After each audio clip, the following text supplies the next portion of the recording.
Hello good music listeners, hello 90s kids, কেমন আছেন আপনারা সবাই? আমি আমার সঙ্গীত পরিবেশনার ক্ষেত্রে late 80s, mid 80s, early 90s, mid 90s এই সময়গুলোকে বেশি জোর দেব। এই সময়ে যে অডিও বাজারে ভালো ব্যান্ড লাইন আপগুলো ছিল এবং সেই ব্যান্ড লাইন আপগুলোর মধ্যে আন্ডার রেটেড এবং একটু আন্ডার প্রিভিলেজড যারা ছিল তাদের গান চুজ করার ব্যাপারে জোরটা বেশি দেব। সো এই ব্যাপারটা আসলে কেন, সেটার জন্য আপনাদের কাছে চলে এলাম ছোটোখাটো একটা আড্ডা দিতে। আমার মূলত এসএসসি ব্যাচ ছিল ইয়ার 1996, কিন্তু ক্লাস 9-এ একবার অকৃতকার্য হই আমি, এবং সেই সময় গার্জিয়ান বা প্যারেন্টস গিয়ে যদি ক্লাস টিচারকে রিকোয়েস্ট করতেন তাহলে ফেল করবার পরও একটি স্টুডেন্টকে পরবর্তী ক্লাসে উঠিয়ে দেওয়ার একটা রেওয়াজ ছিল। কিন্তু আমি জিনিসটা গ্রহণ করিনি, আমি অনেস্ট থাকতে চেয়েছি। আমি আমার প্যারেন্টসকে সে সময় বললাম যে বাবা মা, ক্লাস 9-এ আমার ফাঁকিবাজি হয়ে গেছে, ক্লাস 9 আর 10 মিলিয়েই আসলে এসএসসি এক্সাম। সো আমি আরেকবার পোক্ত হয়ে ক্লাস 9-এ পড়াশোনা করে তারপর ক্লাস 10-এ উঠতে চাই। সো সেভাবেই হলো সব কিছু। এই কারণে আমার রেগুলার এসএসসি ব্যাচ 1996 হলেও আমি এক বছর পরে অর্থাৎ 1997-এর মার্চের দিকে বোর্ড এক্সামিনেশন এসএসসিটা পরীক্ষার হলে গিয়ে দেই। তো সেই পটভূমির কথাটাই বলছি।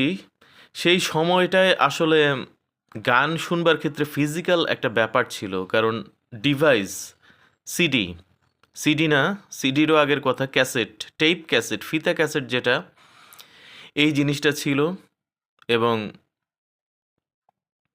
কোয়ালিটি বেশি ছিল, কোয়ান্টিটি কম ছিল। স্বাভাবিকভাবেই আমরা কোয়ালিটি সিকার স্টুডেন্ট যারা বা লিসেনার যারা ব্যান্ড মিউজিকের, বাংলা ব্যান্ড মিউজিকের, তারা সারা বছরই চোখ কান খাড়া করে থাকতাম।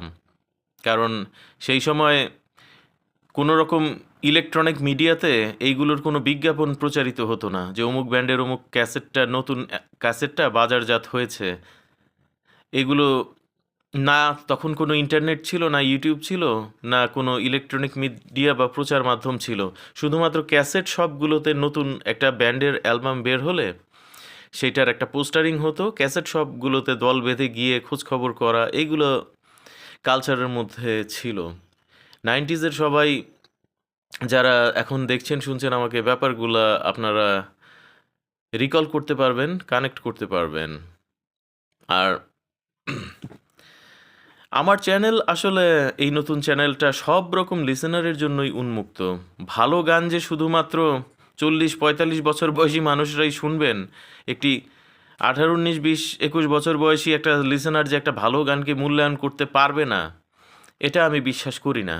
কারণ এই বয়সীদের মধ্যে অনেকেই কিন্তু আছেন গিটার বাজান, কিবোর্ড শেখেন, ড্রামস শেখেন, ভালো মিউজিক শোনেন। সো ভালো মিউজিকের সমজদার কিন্তু বয়স ভেদে, স্থানকাল পাত্র ভেদে, সন্তারিক ভেদে সব সময় ছিল। সো আমার এই চ্যানেল আসলে ভালো গান, সুরেলা গানের যারা সমজদার সবার জন্যই উন্মুক্ত। বয়স এখানে ওভাবে ডিস্টিংক্ট করার কোনো কিছু নেই।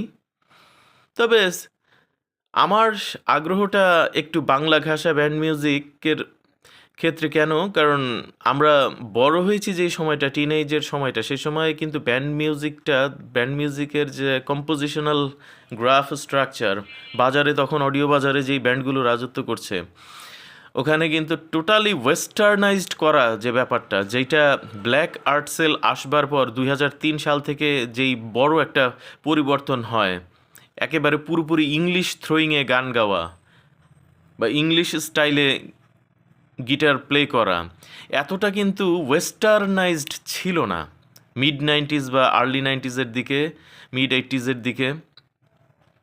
গানগুলোর মধ্যে যেটাকে এখন অনেকে শুনলে যেই কারণে বলবেন যে এগুলি কি আধুনিক গান কিনা, এইটা আসলে মেলোডিটাই তখন একটা ফর্মে এমন করা হতো যেটা একটু আধুনিক গান লাগতো, কিন্তু ওটা কিন্তু 100% ব্যান্ডের গানই ছিল। রেকর্ডিংয়ে হয়তো আধুনিক গান মনে হতো, কিন্তু ওগুলো যখন লাইভ কনসার্ট হতো সেই ব্যান্ডগুলোর, তখন গিয়ে শুনলে কিন্তু আবার কানে তখন সেটা বোঝা যেত যে এটা ঠিক আধুনিক গান নয়, এটা একটা রক গানই বা ব্যান্ডের গানই। তো আমার তিনটা বন্ধুর কথা খুব মনে পড়ছে: ইউসুফ, আখতার, রুবাইয়াত। আরও কয়েকজন বন্ধু ছিল। আমরা খুব বেছে বেছে গান শুনতাম। আমরা ছিলাম ভালো ব্যান্ডের গানের মধ্যে সেই সময়। আমরা একটা ক্যাসেট যে কিনবো শপে গিয়ে বা একটা ব্যান্ডের যে ভক্ত হবো, আমরা অনেক কিছু চিন্তা ভাবনা করতাম সেই 90-এর দশকে, যে ব্যান্ডটা কি সস্তা জনপ্রিয়তার জন্য আলতু-ফালতু গান দিয়ে ক্যাসেটটা ভরে রেখেছে, নাকি সত্যিই তাদের শিল্পসত্তার মান বিচারের মতো কিছু একটা আছে, তাদের সেরকম কোনো একটা বাজানোর ক্ষেত্রে, কম্পোজিশনের ক্ষেত্রে কোনো একটা ক্যারিশমা আছে। তো সেই সময় আমাদের আবার সিনিয়র লিসেনার যারা বড় ভাইয়া 6-7 বছরের যারা বড় ছিলেন, ওনারা আরও বেশি আধুনিক গান ফ্লেভারের ওই আধুনিক ঘেঁষা ব্যান্ডগুলোকে বেশি পছন্দ করতেন। আমাদের সময় আবার একটু রুচি চেঞ্জ হয়ে গিয়েছিল। আমরা ডিস্টর্শন রক, একটু আরেকটু শক্ত সুরের গান, যেটা ঠিক আধুনিক গান মনে হয় না, ওয়েস্টার্নাইজড ব্যাপারটা আর কি শুরু হয়েছে তখন। যে ডিস্টরশন ইউজ করা, গ্যাজেটস ইউজ করা, ইলেকট্রিক গিটারের ড্রামসের বাজানোর মধ্যে ওয়েস্টার্নাইজড ব্যাপার স্যাপার বেশি, বাংলা বিট কম, মেলোডিটা একটু কম বা হলেও অন্যভাবে, ড্রামসের বিটগুলো আস্তে আস্তে, স্নেয়ারের বিটগুলো ভারী হচ্ছে, স্ট্রাকচারসগুলো ভারী হচ্ছে। তো সেই সময় আমরা আন্ডারগ্রাউন্ড মেটাল ব্যান্ডও খোঁজ করতাম সেই সময় বাজারে কয়েকটা জনপ্রিয় আন্ডারগ্রাউন্ড মেটাল ব্যান্ড ছিল, যেমন রকস্ট্রাটা, ইন ঢাকা, কীর্তিনাশা, ক্যালট্রপস, তারপর রেশাদ মাহমুদ ভাই তো দীর্ঘদিন ওয়ারফেজে গান করেছেন শুরুর দিকে, যদিও ওয়ারফেজের সাথে ওনার কোনো ক্যাসেট বা অ্যালবাম নেই। সেই রেশাদ মাহমুদ ভাই একা সোলোই রক গান শুরু করেন। সেই রেশাদ মাহমুদ ভাইকে আমরা শুনতাম, জেমস ভাইকে আমরা শুনতাম, জেমস ভাইয়ের শুরুর থেকে অ্যালবামগুলো আমরা শুনতাম। মানে নতুনত্বের একটা ধারা, পুরোপুরি ওয়েস্টার্নাইজড না হলেও গানের বাঁকে, ব্যান্ড মিউজিকের কম্পোজিশনের বাঁকে কিন্তু একটা পরিবর্তন আসছে তখন। সেই সময়টাতে পরিবর্তনের জোয়ার শুরু হয়েছে, যে একটু বেশি ড্রাম বেসিস, কিবোর্ডটা একটু কমে যাবে, একটু ড্রামস এবং ডিস্টরশন গিটারের কাজগুলো একটু বেশি বেশি থাকবে, এবং অবশ্যই সেটা বাংলা মেলোডিটাকে ধরে রেখে। পুরোপুরি ওয়েস্টার্নাইজ তখনও হয়নি। তো আমরা তিন বন্ধু সেই সময় প্রচুর গান শুনতাম, এবং ক্যাসেট কিনবার, যার যার পয়সা খরচ করে ক্যাসেট কিনবার একটা কালচার ছিল সেই সময়। অনেক সময় বন্ধুদের কাছ থেকে ধার নিয়ে ক্যাসেট শোনারও একটা কালচার ছিল। ক্যাসেট শপে গিয়ে 10 টাকা দিলে একটা ক্যাসেটকে কপি করে দিত, অর্থাৎ বন্ধুর কাছ থেকে ধার নিয়ে আমি যদি একটা ব্ল্যাঙ্ক ক্যাসেট কিনতে পারি দোকানে গিয়ে 30 টাকা দিয়ে আর 10 টাকা দিই, তাহলে, আর আমার কাছে যদি শুরু থেকে কোনো ব্ল্যাঙ্ক ক্যাসেট থেকে থাকে, তাহলে তো খরচটা অনেক কমে গেল। 10 টাকা দিয়ে বন্ধুর ক্যাসেটটা পুরো ফটোকপি করে নিয়ে নিতে পারতাম। এসব কালচার ছিল। তারপর কনস্ট্রাকটিভ আড্ডা হতো কিন্তু ব্যান্ডের গান নিয়ে। আমার যে বন্ধু আবদুল্লাহ রুবাইয়াত, ইউসুফ আমিন, আক্তার হোসাইন, আমার তিনটা বন্ধু, এরা কিন্তু আসলে আমার শিক্ষক ছিল সঙ্গীতের। কিন্তু এরা আমার কোন ধরনের শিক্ষক? এরা কি গিটার বাজাতে পারতো? না। এরা কি গান গেতে পারতো? না। এরা মিউজিকটাকে রিড করতে পারতো, বুঝতে পারতো। একটা 5 মিনিটের গানে, সেটা জেমস ভাইয়ের গানই হোক, উইনিং ব্যান্ডের গানই হোক, অবসিকিউর ব্যান্ডের গানই হোক, বা রকস্ট্রাটা ব্যান্ডের, ইন ঢাকা ব্যান্ডের গানেই হোক, কোথায় কি বেজেছে, গানের নাটকীয় মোড়গুলো কোথায় কি পরিবর্তন হয়েছে, সেটা তারা গ্রামাটিক্যালভাবে বলতে না পারলেও ডিফাইন করে করে কিন্তু এগুলো নিয়ে আলোচনা করতো, যেই আলোচনায় আমি খুব মুগ্ধ হয়ে যেতাম, এবং আমি ওইসব দলে ভিড়তাম এইসব কারণে, এই আড্ডার লোভে। এবং এই আড্ডা মারতে মারতেই আমার সেই ভেতরে তো ছিলই শিল্পী হব, সেটা তো ডিফাইন করাই ছিল হয়তো, কারণ শিল্প সত্তা, গান গাওয়া, গান বাজনা, এগুলো রক্তের মধ্যে আসে, জন্মগতভাবেই ব্রেনে সেট আপ দিয়ে দেওয়া হয়। না হলে এত বছর ধরে গানের সাথে আছি কেন? কিন্তু সেই আড্ডায় আমার কিন্তু ইয়ার ট্রেনিং টেস্ট, যেটা যে বেস গিটারটা কীভাবে বাজছে, ড্রামটা কীভাবে বাজছে, কিবোর্ডটা কীভাবে বাজছে, এই আড্ডাগুলো যখন আমার ফ্রেন্ডরা দিত আমার কিন্তু একটা শিহরণ বোধ হতো ভিতরে, এবং আমার তখন চিন্তা হতো যে ওরা এত খেয়াল করে শুনছে, আমাকেও তো এইভাবে খেয়াল করে করে তাহলে শুনতে হবে গানগুলো এখন থেকে। তো এভাবে আমিও খেয়াল করে শুনতাম, এবং আড্ডা বসতো পরে গানগুলো নিয়ে। নতুন যে কোনো ব্যান্ডের অ্যালবাম, যেটা অলরেডি বাজারে অ্যালবাম আছে, এই অ্যালবাম নিয়েও আড্ডা হতো। নতুন ক্যাসেট বের হয়েছে সেটা নিয়েও আড্ডা হতো। অনেক দিন ধরে নতুন ক্যাসেট আসছে না, পুরনো ক্যাসেটই আমরা শুনতে শুনতে ঝালাপালা করে ফেলছি, সেটা নিয়েও আড্ডা হতো। এবং এই আড্ডায় রীতিমতো তর্ক বিতর্ক, হাতাহাতির পর্যায়েও অনেক সময় চলে যেত।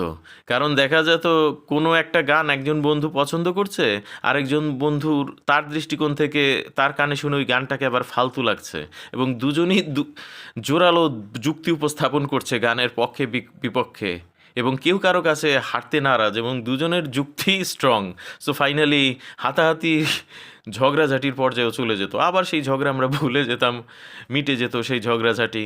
তো এইভাবে আমাদের 90 দশকের মিড 90s-এর ছেলে আমি, সেই সময় আমাদের তারুণ্যগুলো এইভাবে কেটেছে। এবং গানের প্রতি ভালোবাসাটা আমার ওই সময়টাই যেহেতু আমার বেড়ে ওঠা, এবং গান গাইবো, গলা দিয়ে গান গাইবো শিখতে হবে, গান তুলতে হবে, পিক আপ করতে হবে, এগুলোর আগের যে আমার তো আসলে সেই অর্থে ভালো কোনো গুরু ছিল না। তবে আমার ওই 3 বন্ধু যে ছিল, ওই ইয়ার ট্রেনিংয়ের ব্যাপারটা, কানে শুনে ভালো লাগা, তারপরে ভালোবাসা, এবং ভালোবাসার পরেই অনুশীলনের স্পৃহা, এগুলো তো ধাপে ধাপে একজন সঙ্গীত শিল্পীর ভেতরে আসে।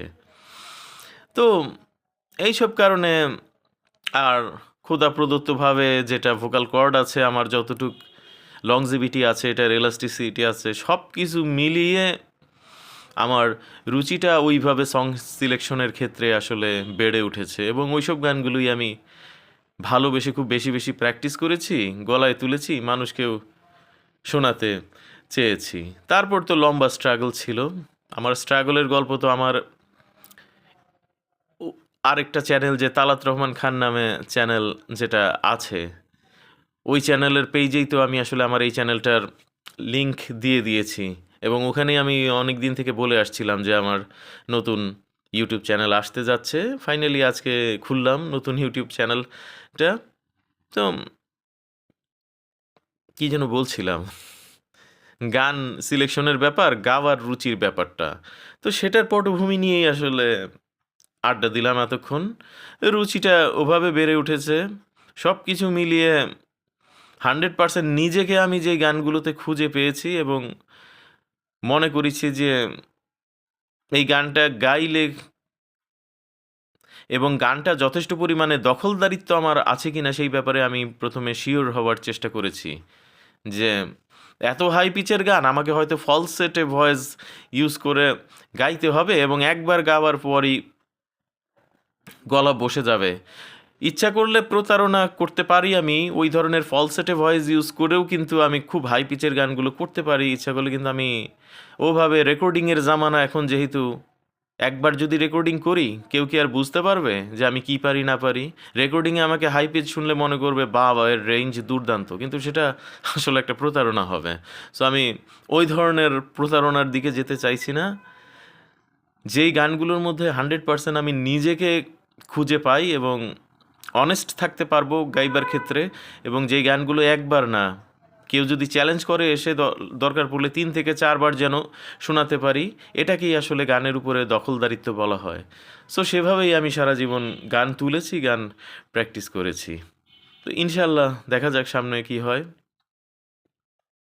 এরপর সরাসরি গান সহই আপনাদের সামনে আসবার ইচ্ছা আছে। আপনারা চোখ রাখুন, দেখতে থাকুন। ভালো থাকবেন সবাই।